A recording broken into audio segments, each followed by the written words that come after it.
They say your 20s are for making mistakes and learning from them, but I never thought my biggest lesson would come on my 25th birthday. I was supposed to be celebrating. My boyfriend, Jason, had been acting weird for a few weeks, secretive texts, random work emergencies, and fewer kisses goodnight. But I chalked it up to stress. He was an ambitious guy, always chasing promotions. I wanted to believe he was planning something special for me, and he was, just not in the way I hoped. I had just finished my shift at the bookstore and was heading home when I got a call from my best friend, Lily. "Hey, I'm not gonna make it tonight. Family stuff. Rain check?" Her voice was rushed, nervous. I didn't think much of it at the time. Lily was flaky, but she was my best friend since college. I trusted her, just like I trusted Jason. When I walked into my apartment, it was dark. No decorations, no surprise party, no balloons, just silence. I assumed Jason would be home soon, so I went to freshen up. But then I heard it. A laugh. A woman's voice. Jason's voice. Coming from our bedroom. I don't know how I moved without collapsing, but I made my way to the door, and what I saw shattered me. Jason, Lily, half naked, in my bed. They didn't see me at first. I stood frozen, my heart hammering, throat dry, while they laughed and kissed like I didn't even exist. And then Jason looked up. His face went pale. "Emily." I didn't scream. I didn't cry. I just turned around and walked out. My hands were shaking as I grabbed my coat and keys. Lily shouted after me, trying to explain, but her words were static. I drove aimlessly for hours, numb, humiliated, betrayed. That night, something inside me broke, but something else began to grow, cold, focused, patient. I wasn't going to yell. I wasn't going to beg. And I damn sure wasn't going to let them think they won. If they thought sleeping together behind my back was betrayal enough, they had no idea what was coming, because I was going to ruin both of them. Not today, not tomorrow, but one day, when they least expected it. I didn't go back home that night. I didn't answer the dozens of texts from Jason or the guilt-ridden voicemails from Lily. I deleted my social media, blocked their numbers, and booked a one-way ticket to Chicago the next morning. No goodbye, no explanations. Everyone I knew thought I was having a breakdown. Maybe I was, but it wasn't the kind they feared. It was the kind that makes you reborn. I crashed at my cousin Maya's place, who barely knew the details but took one look at me and said, "You need to rebuild. Let's start now." I enrolled in an online MBA program while working nights as a waitress. During the day, I studied like my life depended on it, because in a way, it did. My old life was gone. The Emily who cried herself to sleep and questioned her worth had been buried in that betrayal. What rose in her place was someone colder, smarter, and hungrier. I didn't just want to move on. I wanted power, real power. Every night before bed, I opened a hidden file on my laptop, titled The List. At the top, Jason Harper and Lily Rhodes. Not out of obsession, not because I missed them, but because I was planning something. Quietly, patiently, I tracked their lives like a scientist observing lab rats. Jason got promoted to sales manager at a mid-tier marketing firm back in San Diego. Lily went full influencer, peddling beauty brands and posting couple pics with fake, glowing captions like "My soulmate 2 hearts."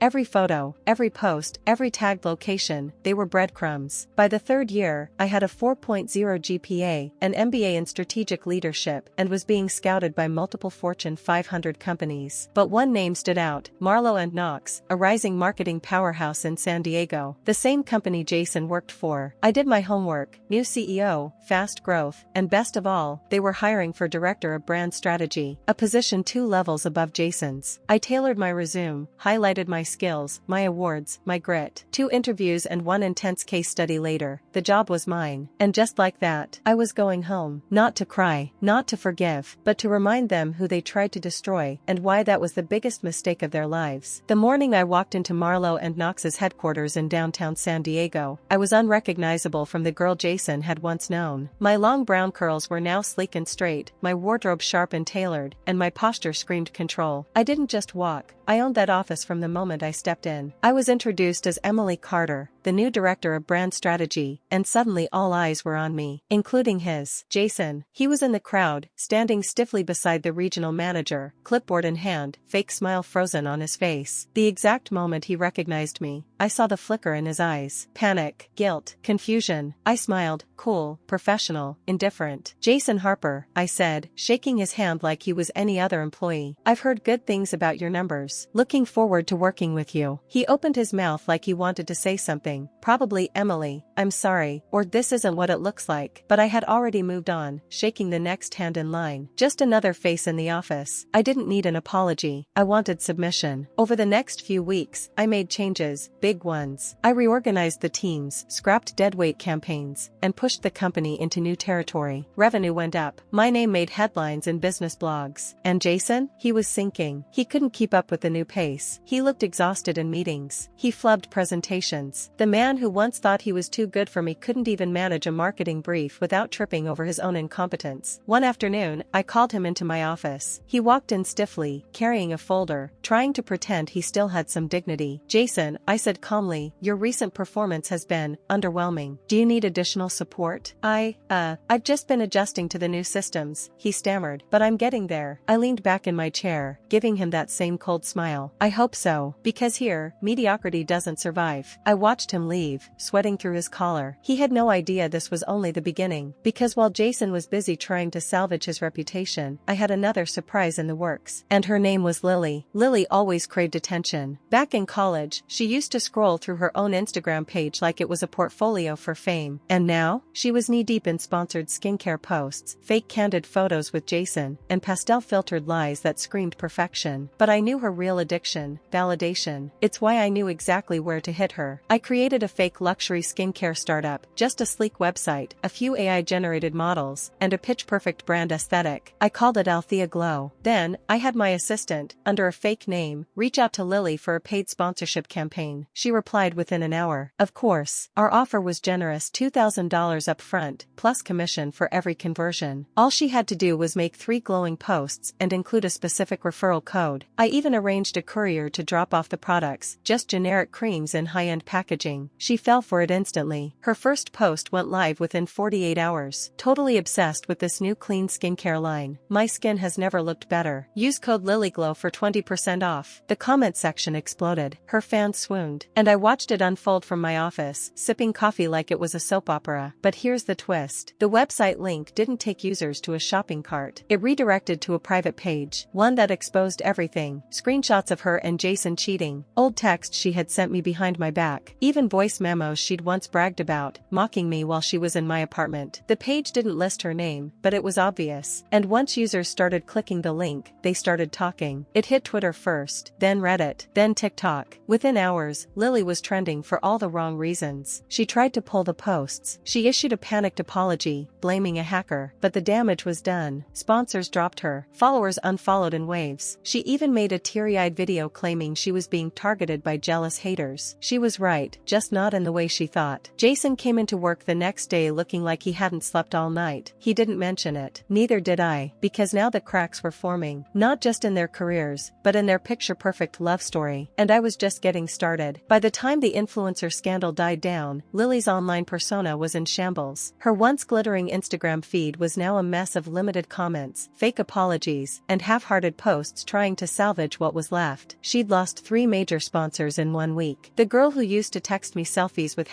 #blessed now looked like a ghost with a ring light. But the real entertainment was watching what it did to Jason. He didn't show up to work for 2 days. When he finally came back, his eyes were bloodshot, his jaw clenched. He looked less like the confident, charming man who once cheated so casually, and more like a guy barely holding it together. Good. At our weekly strategy meeting, I stood at the head of the glass conference table while the team gave updates. Jason was unusually quiet, staring at his laptop like it might rescue him. Jason, I said sharply, interrupting the flow of conversation, where are we on the Montera campaign? You were due to present numbers today. He blinked up at me. I didn't finish the analysis yet. Silence. 10 people watched, waiting for my reaction. I let the silence stretch, just enough to make him squirm. Then why are you here? I said calmly. Reschedule the meeting when you're prepared. Wasting company time isn't part of your job description. He muttered an apology and practically fled the room. I could have humiliated him further, but humiliation wasn't the goal. Not yet. No, I wanted erosion. The kind that happens slowly, subtly, the kind that destroys your confidence cell by cell, until there's nothing left. And it was working. That night, my phone buzzed with a blocked number. I let it ring. It buzzed again. Voicemail. When I finally listened, it was Jason. Emily, I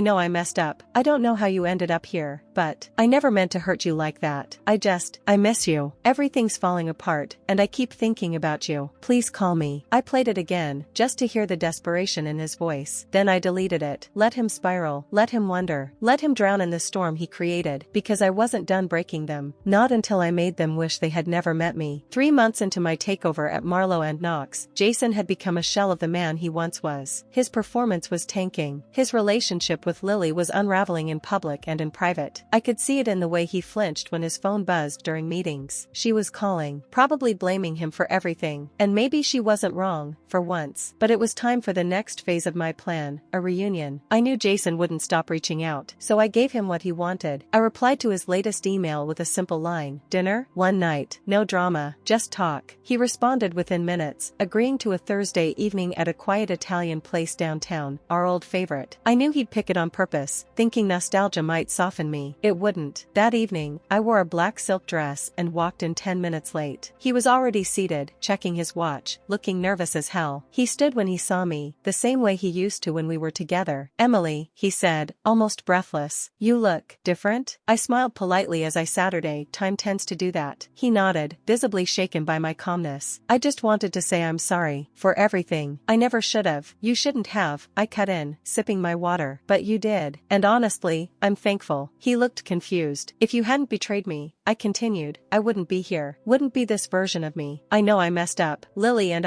we're not even happy anymore. We fight all the time. She's not who I thought she was. That's usually how karma works, I said, folding my napkin. You lose something real for something fake. He looked down, ashamed. I still think about you, every day. I didn't flinch. I didn't blink. You don't love me, I said. You just miss the version of you that existed when you were with me. The one who hadn't ruined everything yet. Jason leaned forward, desperate. Is there any chance? And there it was, the hope I needed him to feel. I gave him the faintest smile. We'll see. It was the perfect lie. Because now that I had his trust back, even if just a thread, I could get closer than ever. And the real revenge was just around the corner. Over the next few weeks, Jason and I began talking again. It started with friendly coffee breaks in the office, then after-hours calls about strategy, and soon, flirtatious texts. I let him initiate every step. I never suggested, never reached out first. I just responded, sweetly, softly, as if I were cracking open old memories instead of sharpening knives behind my back. The more affection I gave, the more unstable he became. He started confiding in me about Lily. She's jealous, he said during one late-night call. She saw your number on my phone and flipped out, started crying, accused me of still being in love with you. And what did you say? I asked. That she was being paranoid. But I didn't deny it. I smiled into the dark. He was already cheating on her emotionally, again. History has a funny way of repeating itself, especially when the man in question never learned a damn thing. But this time, I wasn't the naive girlfriend crying in the hallway. I was the architect of his destruction. I made sure Lily saw everything. A mistaken tag on my Instagram story during a dinner with Jason. A forgotten scarf of mine left in his car. A single earring I accidentally dropped in his apartment during one of our secret meetings. Subtle, believable, infuriating. One evening, I walked into my building and found her waiting for me. Lily, mascara smudged, fists clenched, eyes wild. You think this is funny? She snapped. You're sleeping with my boyfriend now? I raised an eyebrow. You mean my ex-boyfriend? She stepped closer. You think you're better than me just because you have a fancy title now? You think I don't see what you're doing? I looked her dead in the eye and said, you broke something that belonged to me. Now I'm breaking everything that belongs to you. For a moment, she didn't speak, just stood there, stunned. And then I walked past her, heels clicking on the marble floor like a victory drumbeat. Because the final act wasn't going to be a fight. It was going to be a collapse. Quiet, slow, inevitable. And now that they were turning on each other, all I had to do was sit back and watch it burn. After that hallway encounter with Lily, the line between their public relationship and private disaster blurred fast. She started posting passive-aggressive stories, cryptic quotes about betrayal, silence, and watching snakes shed their skins. No tags, no names, but anyone who followed them could read between the lines. Jason, on the other hand, tried to play it cool at work, like nothing was happening. But his stress showed in his trembling hands, in the sweat on his collar during presentations, in the way he flinched every time his phone buzzed. I knew their fights were escalating. I had eyes everywhere now, mutual acquaintances, a barista who overheard them arguing outside a coffee shop, a neighbor who saw Lily tossing a glass vase off their balcony during a late-night screaming match. Perfect. And it got better. One Friday, Jason didn't show up for the 10 a.m. client pitch. I ran the meeting flawlessly, of course. But afterward, I checked in with HR and casually asked if Jason had mentioned being sick. He hadn't. But Lily had posted something that morning, a now-deleted story of her crying in a car, captioned, I gave up everything for you. When Jason finally appeared at work Monday, I pulled him into my office. He looked like hell, sunken eyes, beard unshaven, shirt wrinkled. Rough weekend? I asked, leaning back in my chair. He sighed, rubbing his face. Lily's, she's falling apart. She thinks I'm cheating. She threatened to leave. Are you? I asked, feigning innocence. He looked at me, unsure if I meant emotionally, physically, or both. I don't know what I'm doing anymore, he muttered. That makes two of us, I said, standing. Because from where I'm sitting, it looks like you're not just sabotaging your personal life, you're tanking your career, too. He flinched. I'm trying, he said quietly. Try harder, I snapped, then softened. Look, Jason, if you need a fresh start, maybe it's time to stop living in old mistakes. He looked up, hopeful, and I smiled, because that was the seed. The thought that maybe, just maybe, he could leave Lily, start over, start fresh, with me. Of course, he had no idea that fresh start would lead him right off a cliff, and I was the one paving the road. Jason was unraveling faster than I expected. He started lingering at my office door after meetings, accidentally showing up at places he knew I frequented, same cafe, same gym. He even bought the exact brand of wine I once told him I liked, and casually mentioned it like a memory that mattered. He was trying to get close, so I let him, but always at arm's length, just enough to keep him hooked, just far enough to drive Lily insane, and she was losing it. One night, around 1 a.m., I got a voicemail from a blocked number. It was Lily, sobbing. You think you won, huh? Just wait. He'll cheat on you too, because that's what he does. He breaks women. For the first time in years, I actually felt sorry for her. Not because I forgave her, because I knew she had no idea she wasn't even my real target. She was just collateral damage. The next day, Jason showed up to work with a duffel bag in his back seat. I saw it through the office window while I was on a call. He wasn't just cracking, he was leaving. Around noon, he asked to speak with me privately. I waved him into my office, arms crossed, expression unreadable. I left her, he said, packed my things. She threw my phone at the wall and told me I was dead to her. I'm done. I nodded slowly. That's a big move. He stepped closer. I want to fix things with you, Em. We were good together, real. I was a fool to throw that away. I see that now. I let the silence stretch between us. He looked desperate, pleading, so I gave him exactly what he wanted. A nod, a small, calculated smile. Okay, let's take things slow. He exhaled like he'd been holding his breath for a year. But this wasn't reconciliation. This was the trap snapping shut. Because now he thought he had me again. That his nightmare was finally over. And that meant he'd let his guard down. Exactly what I needed for the final stage of my plan. He didn't know it yet, but I wasn't building something with him. I was building a case. And very soon, the same woman he once humiliated would be the one to completely dismantle his life. Jason's eyes softened whenever he looked at me now, but I knew better than to mistake that for love. It was desperation, need, a flicker of hope that maybe he could undo all the damage. We started meeting outside work, quiet dinners, coffee dates, walks in the park. I let him believe things were moving toward reconciliation, but every moment I was taking mental notes. Every word he said, every lie he tried to cover with charm. I wasn't falling for him. I was preparing for the moment when I'd show the world exactly who Jason really was. I hired a private investigator to dig into his life. The nights he claimed to be working late? Nope. There were visits to cheap motels on the outskirts of town, late-night meetings with women who weren't me. I gathered everything, texts, photos, receipts, and kept it all in a locked folder on my laptop titled Evidence. Jason had made one critical mistake, thinking I was broken, but I was rebuilding, sharpening, evolving, and soon, the man who had shattered my heart was going to pay the price. Because I wasn't just Emily Carter, the girl he betrayed. I was Emily Carter, the woman who was about to become his worst nightmare. The evidence piled up faster than I expected. Each secret meeting Jason tried to hide became a bullet in my arsenal. One evening, while going through photos my private investigator sent, I found something better than I dreamed of. A series of texts between Jason and another woman, clearly planning to meet the very night I had dinner with him. That was it. I didn't confront him. Not yet. Instead, I planned. I sent a carefully worded anonymous email to Lily with screenshots and links to some of Jason's rendezvous spots. Let her stew in the chaos of knowing her ex was cheating on her. I reached out to Jason's HR department with a different kind of tip, a leak that Jason was manipulating client data and falsifying reports to cover his failing work. Enough to get him under investigation. And for the grand finale, I booked a private room at the restaurant where Jason and I had our dinner reunion. I invited all the people who mattered, his boss, his closest colleagues, even a few of Lily's sponsors. The night was set, and I was the one holding all the cards, because this wasn't just revenge anymore. It was justice. The night of the dinner, I arrived early, dressed in a sharp black blazer and silk blouse, power personified. Jason was late. Typical. As the guests trickled in, whispers filled the room. His boss looked curious, the colleagues exchanged puzzled glances, and Lily's sponsors were oblivious to what was about to unfold. When Jason finally walked in, the tension was thick enough to cut with a knife. I greeted him with a smile, cold, controlled. "Glad you could make it," I said. His eyes darted around, sensing something was off. The moment dinner began, I presented a slideshow. First, screenshots of his cheating texts. Then, email tips to HR about his fabricated reports. Finally, the anonymous email I sent Lily with evidence of his betrayals. Gasps and murmurs filled the room. Jason's face turned ashen. His boss leaned forward, eyes sharp. "Jason, care to explain?" He stammered, sweat beading on his forehead. I don't know what to say." I cut in, voice steady. "You don't have to say anything. Your actions have already spoken for you." By the end of the night, Jason was suspended pending investigation. His reputation, his job, and his relationships were crumbling before his eyes. And I sat back, satisfied, because this wasn't just revenge. It was closure. Jason's suspension was the beginning of the end for him. Within days, news about his unethical behavior spread through the company grapevine. The same colleagues who once greeted him with smiles now avoided eye contact, whispering behind his back. Clients canceled contracts. The board demanded answers. But the worst blow? Lily. She confronted him in a rage the moment she discovered the emails I sent. The Instagram post she tried to salvage turned into a digital battlefield. Sponsors backed away, and her followers evaporated like smoke. I watched from the sidelines, savoring the quiet destruction. But it wasn't enough. I wanted the final blow to be undeniable. So I scheduled a meeting with the CEO of Marlowe and Knox. I showed him my MBA credentials, my strategic plans, and the truth about Jason's misconduct. The CEO was impressed, and he offered me a promotion to vice president of marketing. Suddenly, I wasn't just Jason's boss, I was his superior, and with that power came new possibilities. Walking into my new office, I felt a rush of satisfaction. The sleek glass walls, the leather chair, the skyline view, it was everything I had worked for, everything Jason had never believed I could achieve. But this wasn't just about me. It was about making sure Jason never forgot who had the power now. From my new position, I began restructuring the teams, moving Jason to less influential projects, cutting his budget, and making sure his work was under constant review. He came to me once, desperate. "Emily, please, this isn't you. You're better than this." I smiled, cold but calm. "This is me, Jason, and you're finally seeing it." Word spread quickly. People respected me, feared me, and admired the woman who had taken down a top performer and risen higher than anyone expected. Jason's career slowly bled out, and while I never wished him harm beyond his own actions, I made sure he felt the weight of every choice he made. Because revenge wasn't about breaking him, it was about reclaiming my life. Power can be lonely, but I wasn't alone. During my rise, I found unexpected allies, colleagues who admired my resilience, former rivals who respected my strategy, and even some of Jason's ex-clients who were eager to work with me instead. One afternoon, Maya, my cousin who'd supported me from day one, dropped by my office with a huge grin. "You've come a long way," she said, eyes shining with pride. "Too far to look back now," I replied. But even with success, the wounds from the past lingered. Jason was still around, still a shadow haunting the office halls, and Lily's occasional posts reminded me that some scars never fully heal. That's when I made a decision. To fully close this chapter, I needed one last step, and it would be the most personal of all. I invited Jason to my office. He looked surprised, nervous, maybe hopeful. "Emily, I just want a clean slate," he said, voice shaky. "No more games." I poured 2 glasses of water and sat down across from him. "Jason, this isn't about games," I said calmly. "It's about closure, about accountability." I slid a folder across the table. Inside were copies of everything he had done, the texts, the lies, the betrayals. He looked down, defeated. "I'm sorry," he whispered. I nodded. "I know, but it's not about apologies anymore. It's about consequences." I told him the company would be moving forward without him, and while I wasn't seeking revenge for revenge's sake, his actions had real costs. As he left, I realized something. This was no longer about Jason. It was about me, taking back control of my life. After Jason left my office that day, the atmosphere at Marlowe and Knox shifted. Without his presence, the company breathed easier, and so did I. But I wasn't finished yet. It was time to close the final door on Lily's chaotic drama. I anonymously sent a carefully crafted exposé to a popular lifestyle blog, detailing Lily's history of betrayal, manipulation, and the destruction she'd caused. The blog post went viral overnight. Sponsors dropped her like a hot potato, and her social media accounts were flooded with comments from former fans calling her out. I stayed in the background, letting karma take its course. The message was clear: betrayal has consequences. And sometimes, revenge isn't loud, sometimes, it's quiet and unstoppable. With Jason gone and Lily's reputation in ruins, I finally felt the weight begin to lift. But more importantly, I felt myself rising. I threw myself into my work, leading new campaigns, mentoring young talent, and building a team that believed in me. Every success reminded me that my worth wasn't tied to anyone else's mistakes. One evening, Maya and I celebrated my promotion at a small rooftop bar. To new beginnings, she toasted. To never settling, I replied. I realized revenge wasn't just about making others pay, it was about reclaiming your power and creating a future where you thrive. Months passed, and life settled into a new rhythm. Jason's name was barely whispered in the office anymore. Lily's online presence dwindled to nothing but a cautionary tale. I'd carved out a space for myself, a space built on strength, intelligence, and hard-earned respect. One quiet evening, I sat by my window, watching the city lights flicker. I thought about the pain, the betrayal, the long road to this point. And for the first time in years, I felt peace. Not because I had destroyed them, but because I had rebuilt myself. I wasn't just a victim, I was a survivor. And that was my true revenge. The hardest part of revenge isn't the act itself, it's what comes after. I learned that the hard way. Once Jason and Lily were gone from my life, the silence was deafening. No more whispers, no more betrayals to uncover. Just me, and the future I had fought so hard to build. I started dating again, not because I needed someone to complete me, but because I wanted to share my life with someone who respected me. Someone who saw me for all I was, scars and strength alike. Sometimes, I catch myself thinking about how different things could have been, but then I remember, I am not defined by their mistakes. I'm defined by how I rose above them. So here I am, stronger, wiser, free, and ready to write the next chapter on my own terms. Because true revenge isn't about breaking others, it's about reclaiming your life and living it fully.